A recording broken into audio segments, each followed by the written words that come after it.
Olá, eu sou Hamilton Nogueira e a gente dá início agora a mais uma edição do Acorda, Nós em Rede, porque a gente acredita que cada um é o nó fundamental dessa imensa rede de conhecimento. Estamos aqui, portanto, valorizando a cultura, valorizando os bons conteúdos e valorizando você.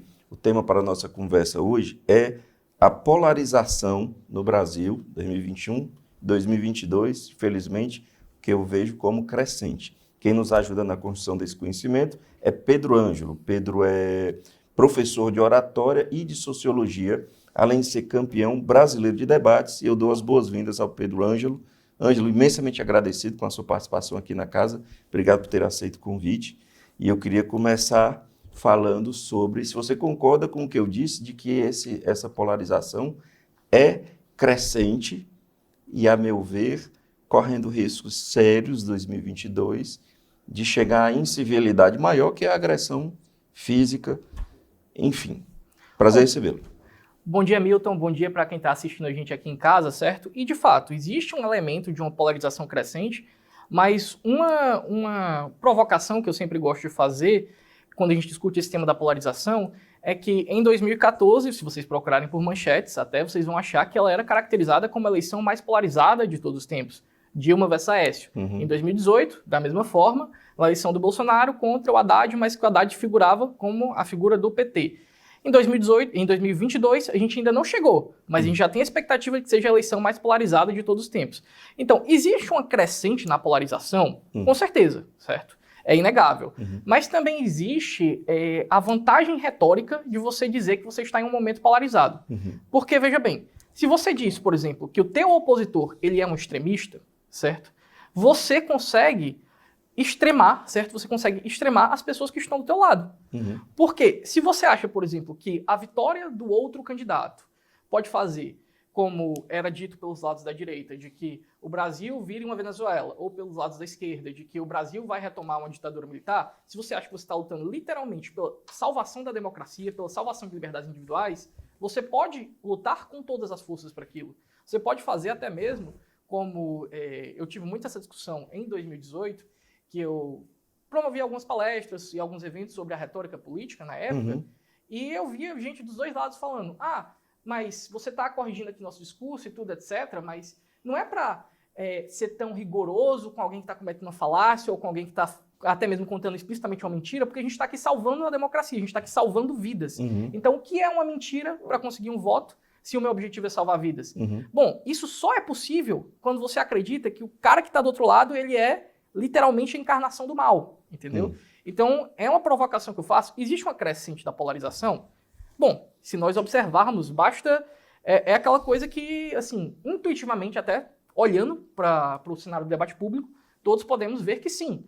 Mas também existe uma instrumentalização que faz com que essa polarização pareça maior do que realmente é, certo? E essa instrumentalização seria...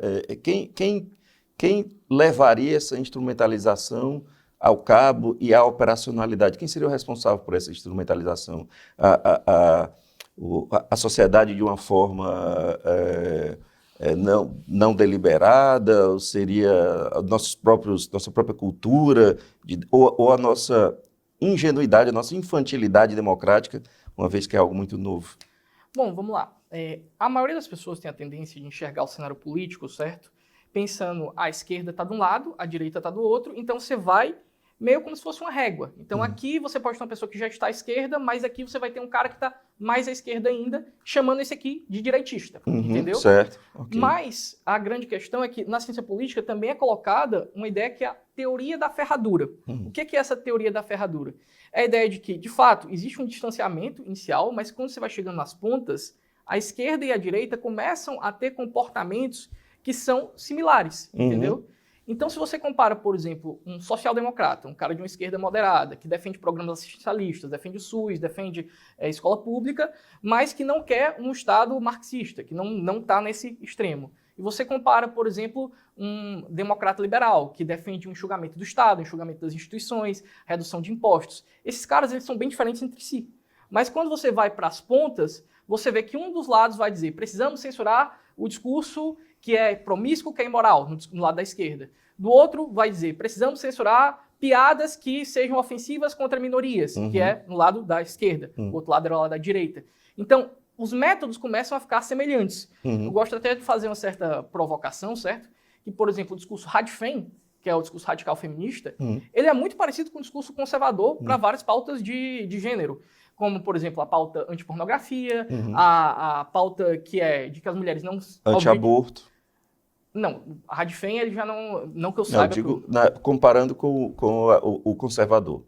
Sim, mas o Radfem, até onde eu saiba, ele não é anti-aborto, radical feminismo. A minha comparação, tentando lhe dar mais um exemplo, seria no caso do conservador, tão radical anti-aborto quanto o Radfem. Sim, seria mais ou menos isso. Mas o que eu estou falando é que, às vezes, até as pautas são parecidas. Sim. A pauta anti-pornografia é uma pauta que você vê dos dois lados. A pauta de que a mulher não deve usar roupas muito voluptuosas é uma pauta que você vê dos dois lados. Os dois lados tendem a ter uma certa uma visão negativa quanto à questão da transexualidade, certo?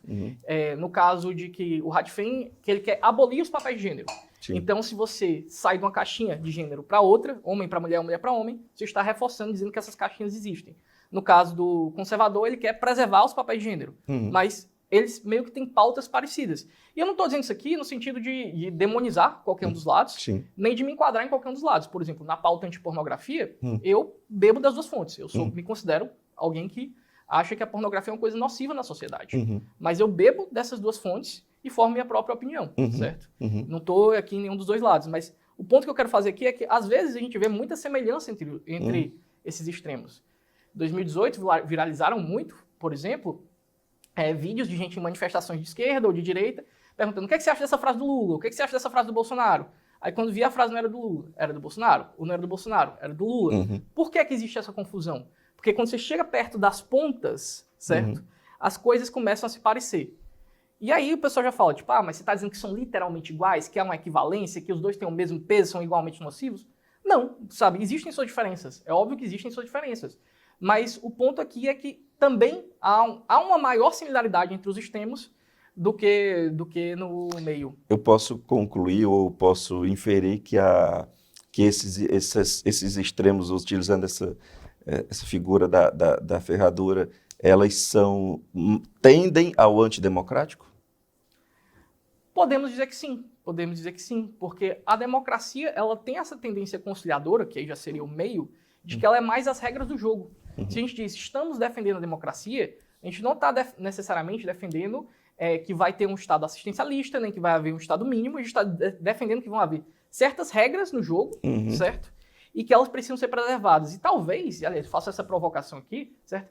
Acho necessário que exista a defesa das regras do jogo. Hoje parece que todo mundo está tão obstinado por vencer o jogo que as pessoas pensam, tipo, vou trapacear, vou quebrar as regras. A própria corrupção e a justificativa da corrupção, tem gente que fala, por determinados projetos políticos, se o cara roubou para comprar voto, para aprovar uma determinada lei, então não seria algo imoral. Seria ilegal, mas não seria imoral. Não, é ilegal e é imoral, porque ele está subvertendo as regras e a partir do ponto que você coloca isso como algo que acontece dentro da estrutura, como algo que acontece dentro do jogo, teu opositor também vai fazer, certo? A democracia serve justamente para que a gente tenha esse limite. Em que sentido? Existem certas armas no jogo de poder que elas vão estar fora da nossa sala porque elas são armas perigosas demais. Então a gente define as regras, define o que é que não vai entrar aqui nessa sala enquanto houver o jogo de poder, entendeu? É para isso que serve a democracia e falta esse discurso democrata, republicano. Democracia virou, como muita coisa virou,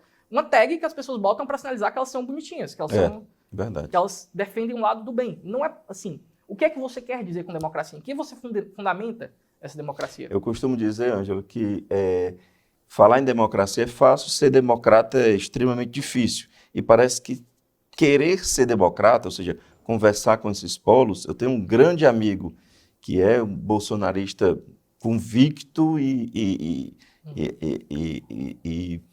muito enraizado, e tenho amigos da esquerda mais renitente, e um deles já deixou de falar comigo, tá meio chateado comigo, mas eu mantenho um diálogo com os dois, e eu me sinto meio órfão, até o papel do isentão, ele passou a ser ridicularizado, né? Se você se colocar numa posição de observador, seja por questões jornalísticas, por questões historiográficas, ou de orfandade, em quem crê, você é ridicularizado. Então, quem está órfão até outubro age como para não cair na polarização? Bom, a primeira coisa é que, assim, esse rótulo do isentão é um rótulo que eu acho que ele é tão equivocado que o isentão normalmente é o cara que briga com todo mundo, né? Uhum. Se você tem dois grandes grupos e você vai lá, você tem dois exércitos de cada lado, você vai lá sozinho brigar pelas suas próprias ideias com cada um dos lados, você não é o isentão. Na verdade, você é a figura que cada um quer se colocar como livre pensador. Hoje, a maioria dos livres pensadores estão, pelo menos, como isentões, como alguém ali no meio, certo? E assim, agora, uma coisa que é importante que a gente perceba é que existe a ridicularização do isentão, assim como existe a ridicularização da esquerda, assim como existe a ridicularização da direita. Sim. A gente precisa ter esse pensamento de longo prazo e precisa comprar essas brigas, certo? Precisa, obviamente, tentar preservar nossas amizades, mas se for necessário, em nome de defender um ideal, de defender um princípio, de, enfim, não arredar o pé, simplesmente porque as pessoas vão ficar chateadas com a gente. Mas a gente precisa pensar no longo prazo. Eu não vejo muitas soluções de curto prazo, certo? Para 2022 ou 2026. Assim, o Brasil é um país, certo? Que existe gente, um país riquíssimo que existe gente sem saneamento básico, entendeu? É um país riquíssimo que está sempre nos piores colocações do índice do PISA. Então, esse é um problema que a gente tem que ter o realismo de saber que a gente não vai resolver num ciclo de 4 anos ou num ciclo de 8 anos. A gente tem que ter o realismo de pensar em projetos de longo prazo. E é por isso que eu compro muito essa figura do isentão. Por quê? Porque, mas vamos pensar aqui uma figura que estaria meio no meio, certo? Vamos pensar o cara que quer desenvolver um projeto de empreendedorismo social em comunidades carentes. Então, ele talvez tenha uma preocupação contra a desigualdade, contra a pobreza, que seria uma preocupação vista como mais esquerda. Mas é uma preocupação empreendedora, que normalmente também é vista como mais à direita. Se em 2022 ele cola com Lula, metade das pessoas não vão querer se associar a ele. Se em 2022 ele cola com o Bolsonaro, metade das pessoas não vão querer se associar a ele. Se em 2022 ele vota silenciosamente, mas se coloca como uma figura crítica aos dois, talvez no longo prazo o projeto dele não passe por todos os atrasos que teria se ele compra uma das militâncias. E esse senso de urgência que eu falei lá no começo, que essa instrumentalização da polarização serve para que as pessoas não percebam que você pode sim construir uma outra alternativa, uma terceira, uma quarta, uma quinta via, mas no longo prazo, entendeu? Então você tem que sempre, nessa urgência, estar se associando às pessoas que estão mais diretas. Isso até é gatilho de venda. Numa venda, você vê a Amazon, você vê essas lojas. Quando elas querem te vender uma coisa rápida, elas dizem, o preço será esse dentro das próximas 48 horas, das próximas 24 horas. Gatilho de escassez, certo? Já puxando mais para a parte da oratória. Então, quando a gente fala, você precisa votar agora nesse cara, senão o Brasil vai para o espaço. Isso é um gatilho de escassez para fazer com que as pessoas entrem em uma dessas duas militâncias. Eu sempre acreditei, já faz uns 10 anos que eu defendo isso, na questão evolutiva da sociedade. E aí eu sempre comparo com os anos 2000, eu comparava com a década de 80, na última década eu comparo com a década de 90, para provar que está evoluindo. Porque se você pega esse ano, o que está bom no Brasil? Você enumera ali poucas coisas, o que está ruim? A tendência é você enxergar o caos. Mas quando você compara décadas, o Brasil avançou muito. O tempo histórico, né? No entanto, fazendo esse exercício de olhar a forma como as pessoas se politizaram, a forma como as pessoas defendem a oratória, o discurso, a escolha das reflexões, aí me preocupa, porque é como se o cimento que estivesse sendo usado para essa construção fosse o cimento da raiva e do oponente, do inimigo. Então, eu já não tenho certeza se no final dessa década, quando eu comparar com a década que passou, se eu de fato vou enxergar uma melhoria no insumo de um país, que é o brasileiro, a brasileira. Então, vamos lá. Isso que você falou, certo, de que as coisas vão melhorando década a década, é uma coisa que já é catalogada, existem vários estudos sobre isso. Tem um livro muito bom que fala sobre esse assunto, Factfulness, vai me escapar agora o nome do autor, certo? E tem outro intelectual que também fala sempre sobre isso, que é o Steven Pinker. Que eles sempre falam que quando você compara, por exemplo, o número de guerras hoje com o número de guerras no passado, você vai ver que a gente tem menos guerras. O número de assassinatos com o passado, menos assassinatos. Sim. Fome é a mesma coisa. Mas qual é a grande questão, qual é a explicação que normalmente vem para essa impressão que a gente sempre pensa? Estamos no pior momento e no momento mais grave da história. É que a gente não tem a comparação de longo prazo na nossa cabeça. A gente compara, por exemplo, o Brasil com outros países. Ou a gente compara as regiões do Brasil entre si. A gente sempre compara dentro da própria experiência que a gente tem no nosso universo de referência. Quando a gente compara, por exemplo, se eu perguntar 200 anos atrás, é óbvio que a maioria de nós não teria o mínimo da qualidade de vida que tem aqui. Fazer só uma comparação boba, certo? A gente tem aquela figura do faraó, do rei, como uma figura de luxo, quando ele tem os funcionários lá abanando ele, os servos abanando ele. Hoje, qualquer ar-condicionado é muito melhor do que aqueles servos e qualquer ventilador que qualquer pessoa de classe média baixa tem em casa é muito melhor do que ter um servo lhe abanando. O progresso vai nos fazendo que a nossa vida seja melhor do que a vida de reis no passado. Alexandre o Grande era o grande por quê? Porque ele tinha a biblioteca de Alexandria, entre outros motivos, né? Hoje, qualquer pessoa com celular, você tem o Kindle, você tem o Google, muito melhor do que qualquer biblioteca de Alexandria, tá certo? Existe essa tendência de uma progressão. Mas o ponto é que, bom, existem fatores para essa progressão, certo? Um deles, por mais que seja bem controverso, é que na modernidade capitalista você tem a possibilidade de produzir excedente. Então, se você produz excedente, por exemplo, você vai ver que em algumas pinturas feudais os servos andavam descalços. Por quê? Não todas, mas algumas. Mas por quê? Porque para você ter um sapato, antes você precisava contratar um artesão que ia passar vários dias produzindo aquele sapato. Então o sapato era uma coisa que só os nobres tinham, era caríssimo. Entendeu? Quando o servo tinha, às vezes era porque ele trabalhava especificamente em alguma atividade que poderia ferir os pés, e aí os nobres davam um jeito de conseguir. Mas depois da Revolução Industrial, quando você tem centenas de sapatos sendo produzidos por dia, e não algumas poucas dezenas ou unidades por mês, você tem com que todo mundo com sapatos, depois todo mundo com mais roupas, todo mundo com esse excedente. Só que existe uma lentidão nesse processo. E às vezes a lentidão e a vontade de acelerar esse processo, que não é o único responsável pelo desenvolvimento da sociedade, mas que é um deles, a vontade de acelerar uma coisa que já estava acontecendo no seu ritmo, pode fazer com que as pessoas acabem cortando aquela coisa. Você sobe num galho e vai serrar o próprio galho que você está de pé, entendeu? Então esse é um dos motivos. Mas isso que você falou sobre a polarização, os discursos raivosos, trazendo um pouco para o lado da oratória, é importante perceber a eficiência do discurso raivoso. Vamos pensar aqui em dois propósitos que um discurso pode ter. Não são os únicos, mas pensar em dois. Certo. Convencer ou motivar. Certo. Um general, quando ele está numa guerra, um general nas fileiras do seu exército, certo? Quando ele vai para uma guerra, ele não vai fazer um discurso para que as pessoas que estão do outro lado, os soldados do outro exército, se convençam. Ele vai fazer um discurso para deixar as pessoas do lado dele o mais irritadas possível, com o máximo de sentimento de fervor possível, para que elas vão com toda a força fazer aquilo que elas já acreditavam. O discurso de convencimento, ele já é bem mais calmo. No discurso de convencimento, eu gosto de comparar que é como se eu estou discordando de você, eu estou desarmando uma bomba, certo? Por quê? Porque eu sei que a gente tem posicionamentos diferentes, eu sei que a gente está num momento extremado, então pode ser que, não você, mas que alguém já tivesse essa vontade de explodir para cima de mim. Então eu vou lá com calma, com toda... a minha expressão corporal vai ser mais calma e tudo. Só que qual é a grande questão? O discurso de convencimento, ele é o que a gente precisa nesse momento para trazer, até mesmo que os partidos, os movimentos políticos precisam nesse momento, eles mesmos precisam disso, para trazer mais pessoas, mais adeptos. Mas o discurso de motivação, ele é melhor para construir uma carreira pessoal. Porque você pega as pessoas que já acreditam em uma crença e você se posiciona apenas como líder dessas pessoas.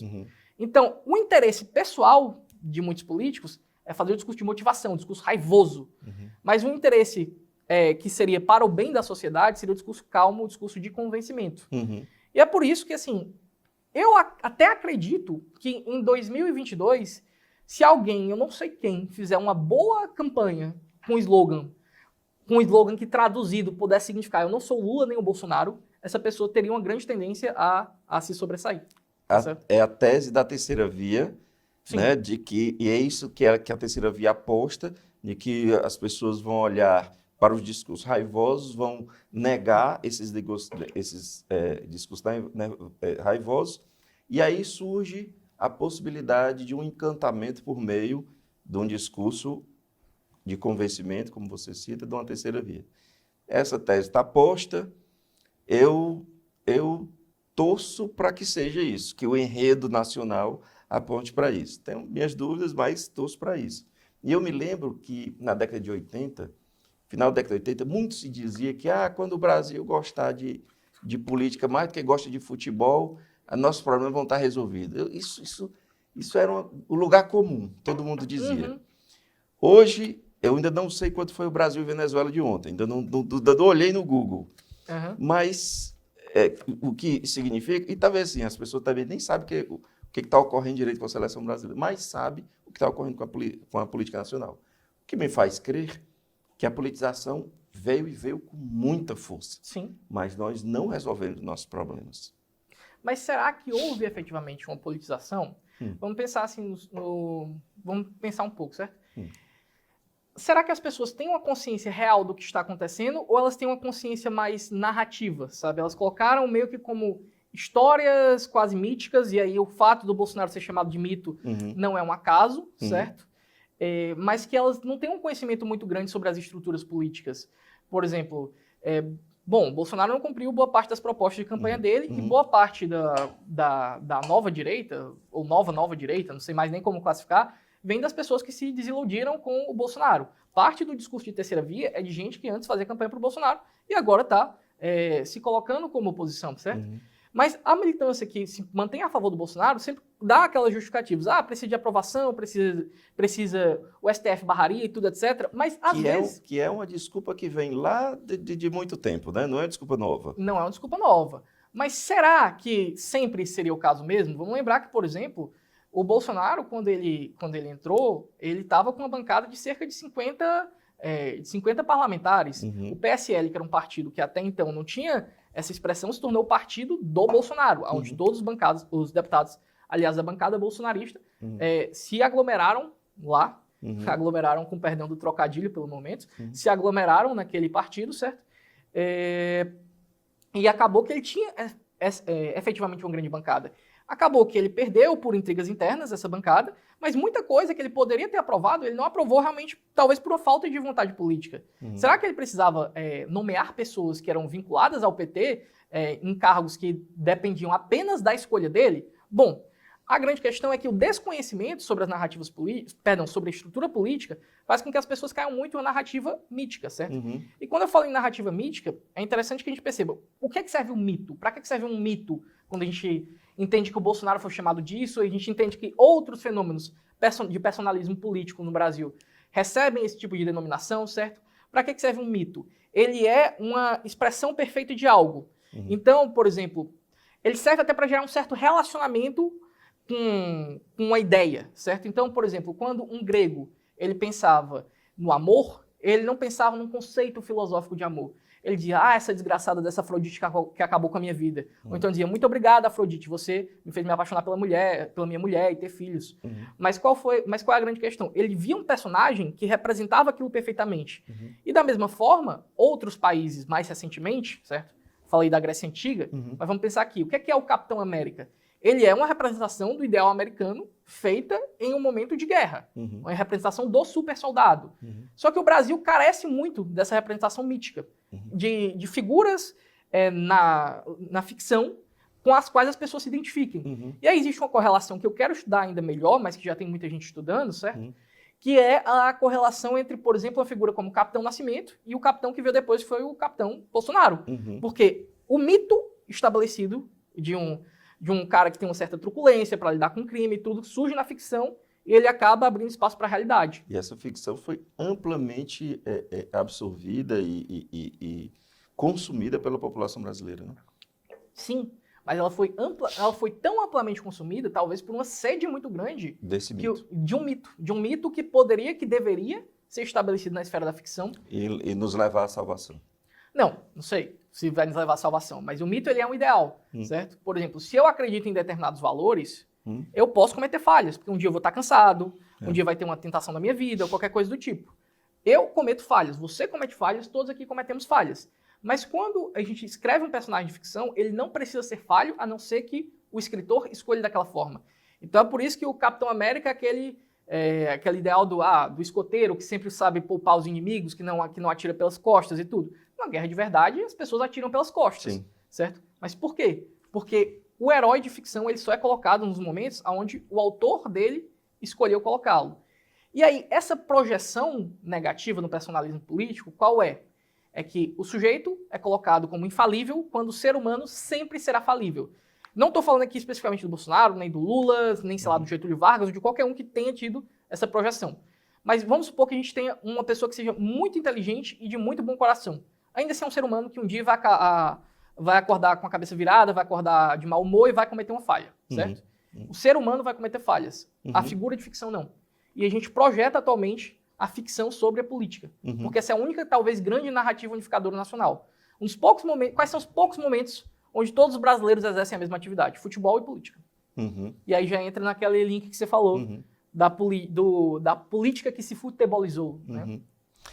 Eu estou lendo, Ângelo, a biografia do Sérgio, da Samantha Power, né? O Sérgio, ex-funcionário da ONU, que faleceu brutalmente naquele atentado, e ali aparece um brasileiro, um Brasil, em que tem ali uma referência do diálogo, o trabalho do diálogo, que nem sempre é só conversar, às vezes é enfrentar uma zona de guerra, mas cuja representatividade é a da diplomacia, da mediar conflitos, mesmo sabendo que esse conflito não será resolvido. Pode ser amainado, o objetivo pode ser só amainá-lo durante um tempo, para, por exemplo, volta de refugiados, e depois a tensão continuar. Eu entendo o Brasil como uma representação disso. Tentar amainar alguns discursos, amainar algumas relações, para que passe, na figura do refugiado, para que passe uma eleição, uma reforma, um avanço, seja ele qual for. No entanto, eu não estou com a ideia fixa de que 2022 a gente não tenha muitos espaços de diálogo, porque o conflito ele vai se dar num pós-pandemia, após milhares de mortes, com um ex-presidente já muito testado, já muito criminalizado, enfim, errou muito e com uma longa carga de erros. Eu queria uma reflexão sua sobre 2022, sobre outubro. Então, é um cenário que a gente já tem 2 dos grandes players e a gente tem outros tentando se colocar como uma terceira via. A gente já falou até sobre essa terceira via, certo? Eu gostaria muito que houvesse uma terceira via consolidada, uma terceira via moderada, republicana, que defende a democracia, certo? Mas a grande questão é, será que o que gera um certo ceticismo não é tanto a capacidade de alguém fazer esse discurso, mas talvez a possibilidade de que muitas pessoas façam esse discurso e aí você tem uma capilarização dos votos e aí não acabe havendo a possibilidade de um enfrentamento aos 2 extremos nas pontas. Mas hoje eu vejo que a tendência, a grande sede do povo brasileiro, certo? É por esse discurso mais moderado, esse discurso de vou arrumar a casa, sem grandes promessas, não vai acabar com a pobreza, não vai fazer o Brasil virar primeiro mundo, é só para organizar a situação que a gente está vendo agora. Provavelmente, certo, se esse discurso não se sobrepor, vai ser por uma capilaridade dos discursos. Agora, eu faço uma certa provocação, eu nem sei se isso vai ser o meu posicionamento nessa eleição de 2022, mas foi meu posicionamento em eleições anteriores, que é, não vendo possibilidades que me satisfaçam, existe no Brasil, certo? Que me satisfaçam, que tem a ver com meus princípios. Existe no Brasil essa cultura de que o voto nulo ele é uma coisa horrível, é uma coisa abissal. Eu votei nulo, vou logo dizer meu voto. E me sinto confortável nessa posição. Hoje eu me sinto muito mais confortável tendo votado nulo em praticamente todos os segundos turnos que eu já peguei na minha vida. Mas vamos lá. Mas por que eu vejo uma certa... eu vejo o voto nulo até como um ato altamente democrático, certo? Concordo. Por quê? Porque você está dizendo, olha, existe essa proposta, nenhuma das duas me satisfaz.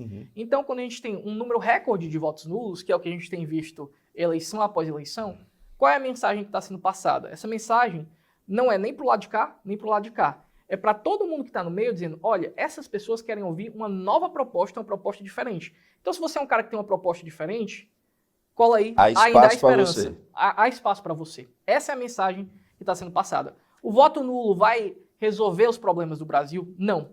Eu também não quero me comprometer agora de que em 2022, sem saber quais são os candidatos, talvez no segundo turno, eu vote nulo. Não sei o que é que eu vou fazer em 2022. Mas eu vejo o voto nulo como um voto legítimo e que é muito estigmatizado, acredito que erroneamente. A cultura ruim da política, talvez, ela, assim, uma das causas dela, que ela tem múltiplas causas, certo? Seja nessa demonização do voto nulo. Por quê? Porque pense o seguinte, você tem duas alternativas. Ou você vai construir uma proposta boa, só que isso dá trabalho, ou você pode simplesmente passar a tua propaganda eleitoral toda demonizando o outro cara, dizendo que ele é horrível. E possivelmente ele vai ter, de fato, muitos defeitos. Qual é o caminho mais fácil? É o caminho de antagonismo e não o caminho de construção de uma proposta.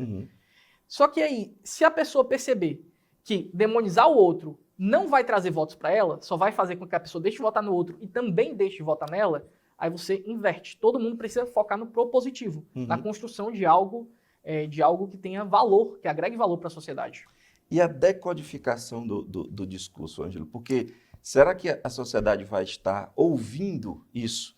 Lembrando que a gente vai estar com uma tragédia nas costas, a gente vai estar com o discurso raivoso disposto a mais desconstruir aquele que a gente não quer do que efetivamente buscar a proposta do que se quer. A sociedade vai estar cansada pós-pandemia, enlutada e conflagrada. Ela está disposta a decodificar esses sinais de esperança, de futuro, de reconstrução, vai estar sadia mentalmente para decodificar isso? Bom, vamos lá. Agora falando bem como professor de sociologia, certo? O que é a sociedade? Quando eu falo a sociedade tem esses valores, o que eu estou falando é de mim, de você, de todo mundo que está aqui, das pessoas que estão nos assistindo, certo? Cada pessoa, ela é um rosto da sociedade. Então, isso que a gente está fazendo aqui já é um primeiro passo, talvez, para que alguém que esteja nos assistindo, talvez nem concorde com tudo que eu falei aqui, mas que essa pessoa já pense, poxa, talvez tenha um ponto aqui que vale a pena, certo? Então, assim, esse trabalho precisa ser feito, por quê? Porque os caras que estão nas militâncias, certo?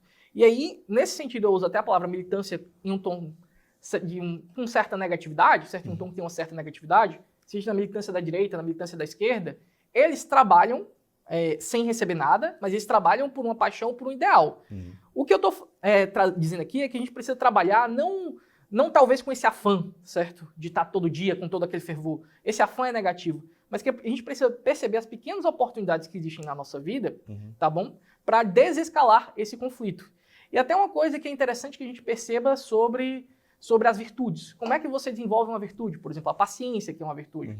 Não é aprendendo uma teoria sobre a paciência. É óbvio que existe comunicação não violenta, existem técnicas que você pode utilizar, mas você só vai ser uma pessoa paciente quando você vê uma situação onde as pessoas estão gritando umas com as outras e você mantém a calma, entendeu? São coisas que só se desenvolvem na ocasião real. Então, assim, a sociedade, talvez a gente esteja vivendo, certo? Quando a gente fala a sociedade vai ter essa maturidade, talvez o maior sinal dessa maturidade seja a maioria silenciosa. Porque a maioria hoje está insatisfeita, certo? Eu vejo que a maioria hoje não mais sobe aquelas hashtags do Bolsonaro, nem do Lula. A maioria hoje está com aquela certa desesperança. Mas essa desesperança é mais fácil de converter em uma esperança, em algo diferente, uma esperança em algo moderado, do que esses discursos mais fervorosos. Agora, mais uma vez, o meu maior medo, eu tenho um medo muito grande disso, é também de surgir uma terceira via e que essa terceira via vire apenas mais um foco de extremismo, um foco de fervor. Então a gente tem que ter a maturidade de focar nas ideias, de focar nas regras do jogo e não focar em uma estrutura, certo? Para mim, o ato mais democrático que existe é você criticar um político que você votou.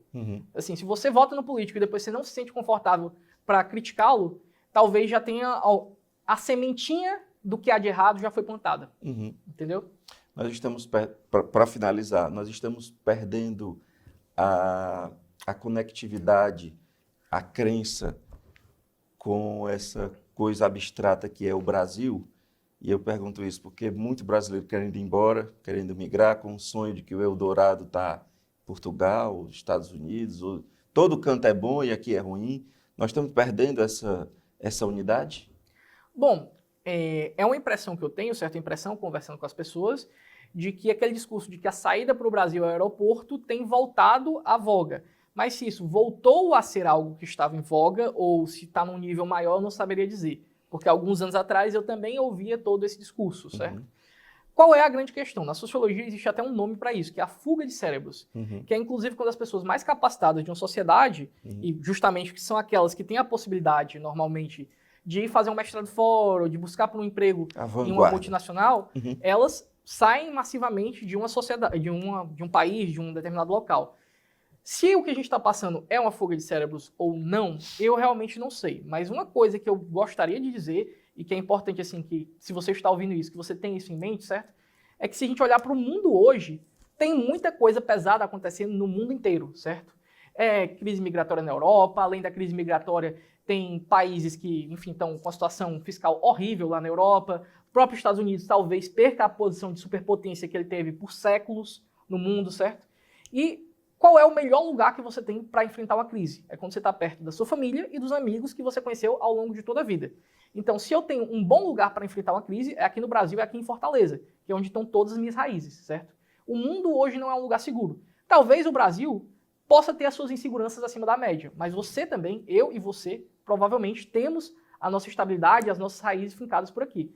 E é importante até pensar, certo, que quando a gente coloca em panorama mundial, provavelmente as pessoas que estão nos assistindo, elas até não são tão desfavorecidas quanto pensamos. Porque na loteria dos nossos nascimentos, poderíamos ter nascido em um país em guerra civil, no meio da África, poderíamos ter nascido em locais onde tem campos de trabalho forçados, certo? O mundo hoje, assim, ele já melhorou muito, como a gente falou no início, mas ele ainda tem locais que estão muito piores do que para a situação de um brasileiro que está na situação mediana, tá bom? Ângelo, eu agradeço imensamente a sua participação. Você tem 30 segundos ali na sua câmera para dar um recado final. Bom, então o recado, na verdade, não é meu. Eu quero que vocês continuem, certo? Você que está nos assistindo aqui, continue isso na forma de uma conversa, de um diálogo.